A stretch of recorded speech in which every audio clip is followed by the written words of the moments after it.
Photo by James Barham. The Verge. Apple has started offering battery swaps for $29 a month earlier than promised, after apologizing to customers for slowing older iPhones down as the batteries aged.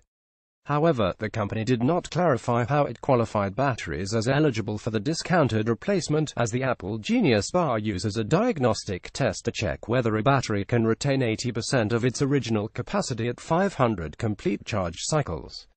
This led to some confusion over the weekend, with some consumers claiming that Apple denied them a battery swap since the devices passed the diagnostic test. Apple has now confirmed to Macrumors that it would replace batteries on an iPhone 6 or later, regardless of whether or not the diagnostic test shows that the battery retains less than 80% of its original capacity. The clarification came after the company reportedly passed along an internal memo regarding the new replacement policy, adding that customers who paid $79 for a battery swap prior to the offer are eligible for a refund in price difference.